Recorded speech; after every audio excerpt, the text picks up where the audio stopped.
Communal violence हमारे देश में हमेशा से एक चैलेंजिंग इशू रहा है। कुछ लोगों के माइंड के साथ इस तरह से मैनिपुलेशन किया जाता है कि लोग इंसानियत भूलकर एक दूसरे को मरने मारने पर उतर जाते हैं और हमें एक्सट्रीम वायलेंस देखने को मिलता है। लेकिन क्या आपने कभी सोचा है कि लोग इतने एक्सट्रीम वायलेंट कैसे हो जाते हैं? क्या वो सभी लोग, चाहे वो जिस भी कम्युनिटी से बिलोंग करते हो, जो इन वायलेंट एक्टिविटीज में पार्टिसिपेट करते हैं, क्या वो दिल से इतने क्रूअल होते होंगे कि उनके नेचुरल ट्रेड ऐसे हों जिसे उन्हें दूसरों को मारने से खुशी मिलती हो? एक एग्जाम्पल से समझते हैं। एक हाइपोथेटिकल सिनारियो लेते हैं जिसमें हमारा मेन कैरेक्टर इन राइट्स में पार्टिसिपेट करना कोई भी एक इंसान, अगर उसके नॉर्मल लाइफ लाइन में कभी एक ऐसा सिनारियो होता है जहां वो कभी रोड पे जा रहा हो या किसी बस में हो और वो देखता है कि किसी का कभी एक्सीडेंट हो गया हो, क्या उसका नेचुरल ट्रेट ये कहेगा कि ये सिनारियो देखकर उसे दिल से खुशी मिलेगी या वो उस इंसान से सिंपैथाइज करेगा या उसकी मदद करेगा? 95% ऑफ लोगों में ऐसे ट्रेट होंगे कि वो या तो उससे सिंपैथाइज करके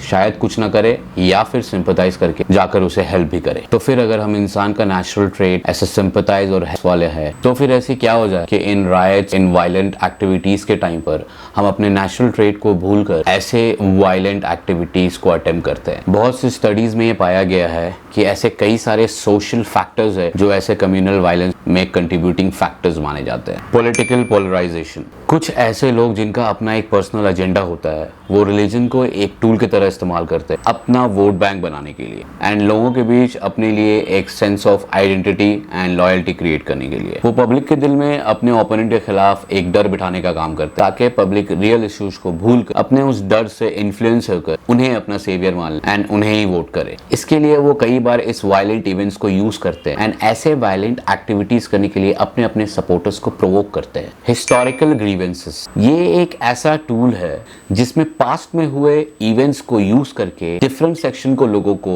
एक ऑपरेसर या एनिमी की तरह पोर्ट्रे किया जाता है, जिससे कि सोसाइटी में अलग अलग सेक्शन के लोग एक दूसरे को अपने लिए एक थ्रेट मानकर एक कॉन्फर्मेशन बायसनेस डेवलप कर लेते हैं, जिससे कि उनका फोकस सिर्फ ऐसी चीजों की तरफ होता है जो उनके कॉन्फर्मेशन बायसनेस को सपोर्ट करता हो। जैसे कि किसी एक इंसान या सेक्शन के सिर्फ नेगेटिव एस्पेक्ट को देखना और उसी नेगेटिव एस्पेक्ट के बेस पर उसे जज करके अपने माइंड में उसके लिए एक परसेप्शन बना लेना। Effect of social media, social media आज एक क्रिटिकल रोल प्ले कर रहा है ऐसे वायलेंस और फेक न्यूज को डॉक्यूमेंट करके लाइट स्पीड से स्प्रेड करने में, जिसकी वजह से कुछ लोगों के द्वारा ऐसे वीडियोस और ऑडियोज को हेट स्पीच के साथ मिक्स करके घर बैठे पब्लिक को उनके फोन में डिलीवर किया जा रहा है। Role of main stream media, main stream media काफी हद तक अपने एथिक्स एंड न्यूट्रलिटी को फॉलो नहीं कर रही, जिसके वजह से लोगों तक सही फैक्ट्स या इंफॉर्मेशन नहीं पहुंच रहे एंड ये इस सोसाइटल डिफरेंस को फर्दर एक्सपैंड कर रहा है। Lack of value based education, ये एक one of the important factor है। पब्लिक में वैल्यू बेस्ड एजुकेशन जो उन्हें अपने इंडिविजुअल पर्सनैलिटी या कैरेक्टर के लिए एक वैल्यू सिस्टम क्रिएट करने में हेल्प करता है, जिसके वजह से पब्लिक सही या गलत में डिफरेंस करने के बजाय किसी भी ट्रेंड्स को ब्लाइंडली फॉलो करने लग जा रहे हैं।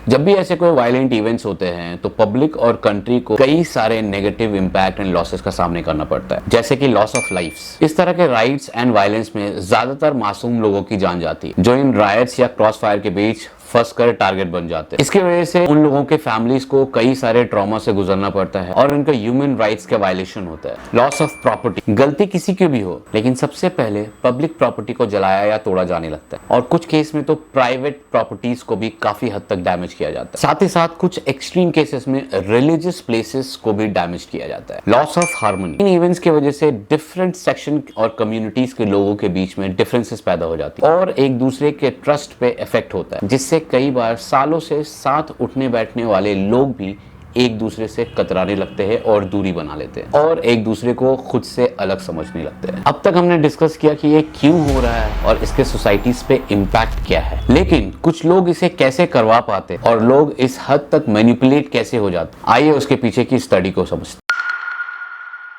ऐसे बहुत सारे प्रूवन मैनिपुलेशन टैक्टिक्स है जो ये लीडर्स और पॉलिटिशियंस अपने डेली लाइफ में यूज करते हैं हमें मैनिपुलेट करने के लिए, लेकिन हम ये रियलाइज नहीं कर पाते। उसमें से ही एक ऐसा टैक्टिक है जिसे हम गिल्ट ट्रिपिंग टैक्टिक्स कहते हैं। गिल्ट ट्रिपिंग एक बहुत ही वाइडली यूज्ड टूल है जिसमें पॉलिटिशियंस आपको आपके डिसीजन के लिए गिल्टी फील करवाते हैं। फॉर एग्जाम्पल, आपको एक पॉलिटिशियन ऐसा कहेगा कि अगर आप उन्हें वोट नहीं करते हैं या नहीं करने वाले हैं या उसकी कही हुई बातों पर आवाज नहीं उठा रहे तो आप अपने धर्म और देश के खिलाफ जा रहे हैं। आजकल ये टूल हम डेली लाइफ में यूज करते हुए लोगों को देख सकते हैं। Second important tool is conformation biasness. Conformation biasness एक ऐसा टूल है जिसे हमारे अंदर इंस्टिल किया जाता है, जिसकी वजह से हम अपने माइंड में बायस होकर सिर्फ ऐसे एविडेंसेस और इंफॉर्मेशन पर फोकस रखते हैं जो हमारे एग्जिस्टिंग बिलीव्स एंड ओपिनियंस को सपोर्ट करता है, और कोई भी ऐसा इंफॉर्मेशन जो इसे कॉन्ट्रडिक्ट करता हो हम उसे रिजेक्ट कर देते हैं, ये जाने बिना कि वो सही है या गलत। फॉर एग्जाम्पल, हम सिर्फ ऐसे ही न्यूज चैनल देखते हैं जो हमारे पॉलिटिकल व्यूज को सपोर्ट करता हो एंड बाकी न्यूज चैनल्स को बायस्ड या फेक बोलकर अवॉइड कर देते हैं। Third most important tool is framing effect. Framing effect आज सबसे ज्यादा यूज होने वाला मैनिपुलेटिव टूल है जिसमें किसी भी इंफॉर्मेशन के ट्रू कंटेंट को ऑल्टर करके ऐसे शब्दों में प्रेजेंट किया जाता है जिससे ज्यादातर लोगों को उनके कॉन्फर्मेशन बायसनेस की वजह से वो सच लगे। फॉर एग्जाम्पल, किसी रिकॉर्डेड इवेंट के कुछ क्लिप्स लेकर उसे वायरल कर देना बिना उसके सही कॉन्टेक्स्ट को एक्सप्लेन किए हुए, और मैक्सिमम लोग जो उस पीस ऑफ इंफॉर्मेशन को 10 सेकंड के लिए सोशल मीडिया पे कंज्यूम कर रहे हैं वो उस इंफॉर्मेशन को सच मान लेते हैं और उसके बेस पे एक परसेप्शन क्रिएट कर लेते हैं। ऐसे साइकोलॉजिकल बायसनेस एंड रिजर्वेशंस की वजह से हम लोग पॉलिटिकल लीडर्स के लिए बहुत ही ईजी टारगेट बन जाते हैं, जिसकी वजह से उनके लिए हमें मैनिपुलेट या मिसलीड करना काफी आसान हो जाता है। 3 ऐसे टेक्निक जिसे यूज कर करके आप अपने लाइफ में सही डिसीजन लेने में अपने आप को हेल्प कर सकते हैं। First, be aware of your own biases and emotions. हमेशा अपने अजम्पशंस एंड ओपिनियंस को चैलेंज करें and different perspective and source of information से चीजों को चेक करें। B critical of the information you receive. किसी भी पॉलिटिशियंस, लीडर्स या मीडिया आउटलेट के द्वारा दिए हुए इंफॉर्मेशन को अपने अदर सोर्सेज से कंफर्म करें, खुद रिसर्च करें और एक इन्फॉर्म डिसीजन लें। Be respectful of others views and beliefs. हमेशा दूसरों के परसेप्शन को समझने की कोशिश करें। स्टीरियोटाइप करना या कोई एक परसेप्शन क्रिएट करना अवॉइड करें, और कभी भी कोई आर्ग्यूमेंट करे तो एक कंस्ट्रक्टिव डायलॉग के द्वारा आर्ग्यूमेंट करें। That's all for today. See you in the next video.